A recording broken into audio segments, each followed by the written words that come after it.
keberanian. Dan ini tidak bisa dikarang-karang. Ini tidak bisa direkayasa, para jamaah sekalian. Gak bisa. Mana bisa kita pura-pura berani gitu? Mana bisa? Ya kan? Apa bisa? Pura-pura berani gitu. Berhadapan dengan sesuatu yang kita takut. Misalnya di lingkungan mayoritas muslim, tiba-tiba ada spanduk, kami pengurus warga mengucapkan selamat hari raya sama orang kafir. Yang masang spanduk pengurus warga lagi. Padahal itu warganya mayoritas muslim. Ada yang berani nggak nurunin spanduk itu? Gitu. Tegur tuh pengurus warganya. Gimana sih Pak? Ini warga mayoritas muslim, ngapain pasang-pasang kayak gitu? Berani nggak? Itu baru sederhana begitu saja. Dan ini nggak bisa dikarang-karang. Keberanian seperti itu nggak bisa dikarang-karang. Kalau nggak salah, saya sudah sampaikan ini bulan yang lalu tentang saja. Benar nggak? Bulan lalu tentang bab kuwatul akidah. Faktor utama saja, faktor utama keberanian itu ada pada kuwatul akidah, kekuatan akidah. Ini faktor utama.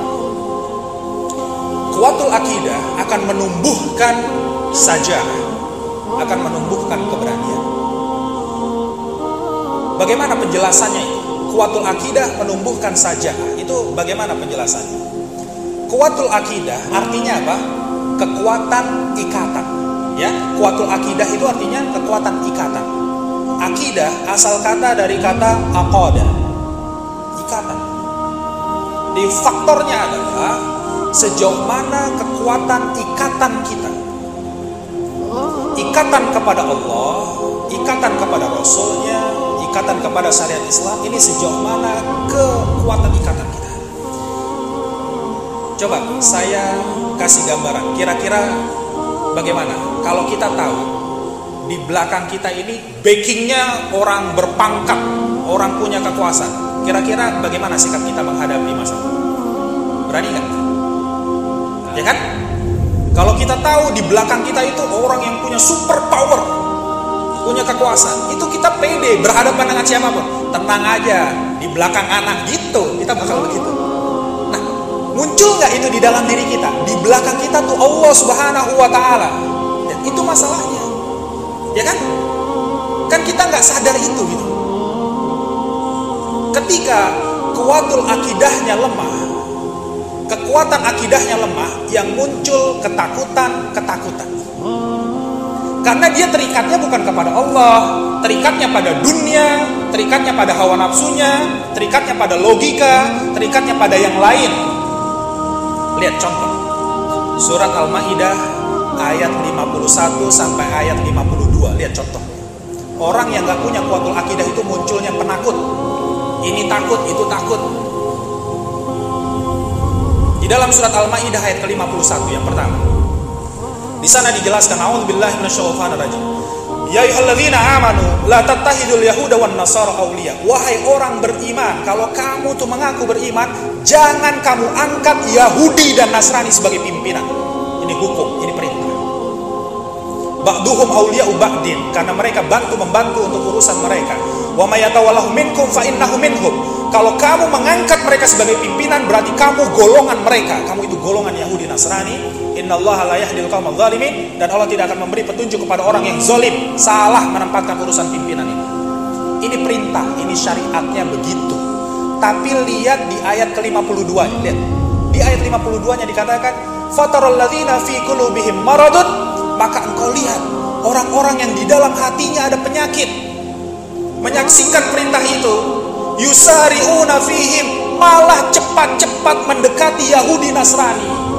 Ketika Allah bilang jangan, mereka malah cepat-cepat mendekati Yahudi Nasrani. Yaquluna, sambil mereka berkata, nahsa antusibana dairah, kami takut nanti kami jadi susah, nanti kami diembargo, nanti kita dikucilkan.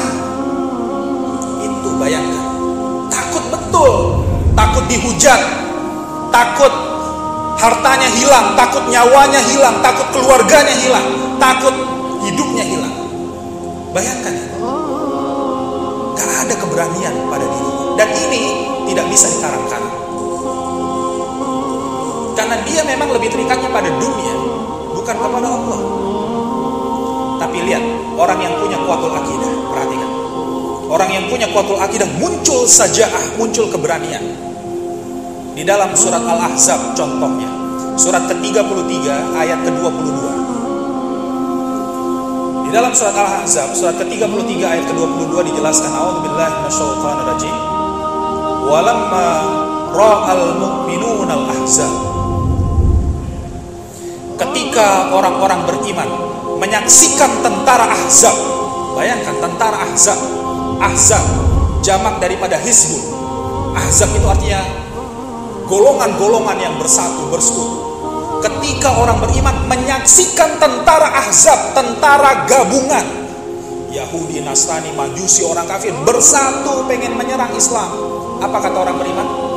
Qalu hadza ma wa'adana Allah wa rasul. Inilah apa yang Allah dan Rasulnya janjikan akhirnya datang. Kalau kita beriman, kita pasti diuji. Wa sadaqallahu wa rasuluh. Maha benar Allah, maha benar Rasulnya. Wa ma zadahum illa. Tidak ada yang menambah pada diri mereka dengan peristiwa seperti itu kecuali illa imanan wa taslima, kecuali tambah iman, tambah berserah diri. Bayangkan yang dia hadapi bukan satu orang, pasukan sekutu. Ini kita baru berhadapan dengan satu orang aja udah takut. Ini berhadapan dengan pasukan, bayangkan. Kalau sekarang tuh istilahnya pasukan NATO tuh yang dihadapi pasukan sekutu. Gak ada takut, bayangkan. Mereka bilang apa? Inilah dia. Akhirnya yang Allah janjikan akhirnya datang. Maha benar Allah, gitu lihat, maha benar Rasul. Tidak ada yang menambah, tambah iman, tambah yakin. Apa faktornya? Di belakang mereka yakin. Di belakang saya ada Allah Subhanahu wa ta'ala. Jadi jangan bersandar sama yang lain. Kalau pengen berani, jangan bersandar sama yang lain. Jangan bersandar sama pangkat, sama kedudukan, sama manusia, sama harta. Hatta bersandar sama negara superpower sekalipun tidak ada gunanya. Itu tentara-tentara Amerika mentalnya penakut. Meskipun senjatanya sangat canggih, tapi penakut betul mentalnya itu mereka. Gak siap. Berangkat, dikirim ke medan perang itu pengennya pulang, gak pengen mati. Jangankan mati, luka aja mereka gak mau.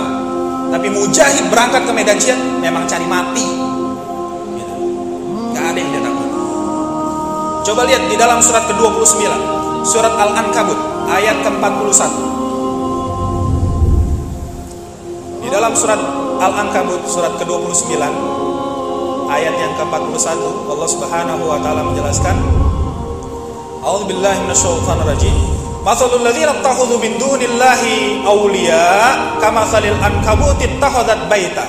Siapa saja yang mengambil pelindung selain Allah, siapa saja yang menjadikan pelindung-pelindungnya itu selain Allah, kamathalil ankabuti ittakhadhat baita, itu seperti laba-laba berlindung di sarangnya. Artinya apa? Siapa yang mencari pelindung selain Allah, itu artinya dia sedang berlindung di sarang laba-laba. Wa inna auhanal buyut labaitul ankabut. Ketahuilah rumah yang paling lemah itu rumah laba-laba. Meskipun backingnya negara superpower, Allah katakan itu rumah laba-laba. Gitu lihat. Itu masalahnya. Jadi jangan pernah berlindung pada siapapun. Kita mau membela kebenaran, berlindung sama Allah. Makanya mujahid itu bukan cuma fisiknya kekar, pandai bela diri, bukan itu. Yang dibangun itu apa? Kekuatan akidah, kekuatan ibadah, ibadahnya rajin. Itu modal. Dan itu gak bisa dikarang-karang. Kalau akidah kita lemah, keyakinan kita lemah, ibadah kita malas, gak bisa. Ngomong yang tegas tuh gak bisa.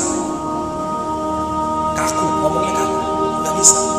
Tapi ketika dia punya ikatan yang kuat di belakang dia Allah, dan dibantu dengan kekuatan akidah, dia akan mampu memberikan penjelasan tentang al-haq itu dengan baik, dengan jelas, dengan tegas. Jadi itu yang harus dikerjakan. Bangun kuatul akidah. Bagaimana kita betul-betul terikat itu sama Allah, jangan terikat sama yang lain. Kalau masih terikat sama yang lain susah. Masih banyaknya mujahid hari libur, jadi susah. Jadi jihadnya kalau hari libur doang, kalau enggak hari libur nggak bisa. Kan masih susah jadinya ya. proses, memang proses berlatih. Terus mengikat